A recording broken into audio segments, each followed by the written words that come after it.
మా పొలంలో వరి నాట్లు నాటే పద్ధతిని చూపిస్తాను. హాయ్ ఫ్రెండ్స్, నేను బుల్రాజు, గోదావరి కుర్రోడిని. అందరూ బాగున్నారా? ఇంకా ఉదయాన్నే నేను పారబట్టుకుని పొలం అయితే బయలుదేరిపోయానండి. గట్లు కొట్టి నీళ్ళైతే కింద మడిలోకి వదలాలి. దమ్ము చేయడానికి టాటర్ అయితే బయలుదేరింది. గట్లయితే కొట్టాను కానీ నీళ్ళైతే సరిపోవట్లేదు.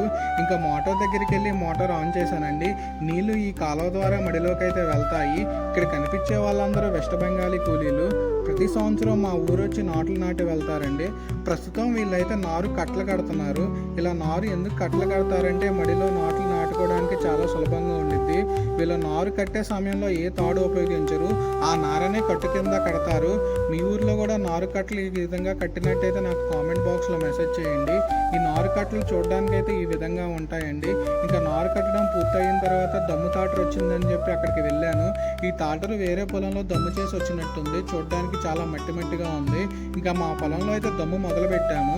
ఇంకా మేము దమ్ము ఎందుకు చేపిస్తామంటే గట్టిగా ఉన్న నేల చదునుగా అవ్వడానికి. అప్పుడే నారు అనేది మంచిగా నాటుకుంటుంది. ఇలా దమ్ము చేసే సమయంలో భూమిలో నుంచి పురుగులు అయితే పైకి వస్తూ ఉంటాయండి.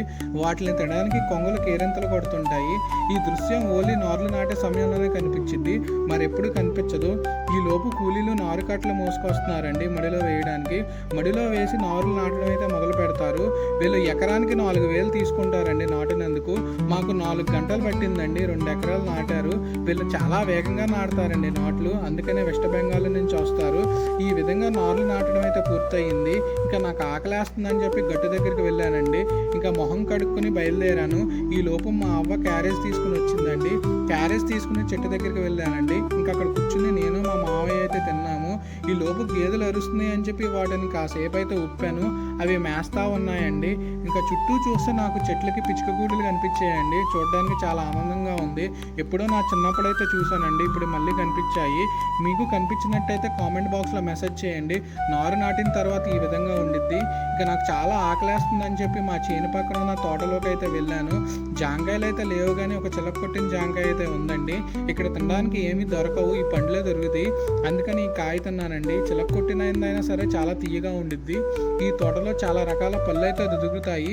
ఈ తోట మీద నేను మీకు ఇంకో వీడియో చేసి పెడతాను, చూడడానికి చాలా బాగుంటుంది. నా వీడియో నచ్చినట్టయితే లైక్ చేసి సబ్స్క్రైబ్ చేసుకోండి ఫ్రెండ్స్. మీకోసం మంచి మంచి వీడియోస్ తీసి అప్లోడ్ చేస్తాను.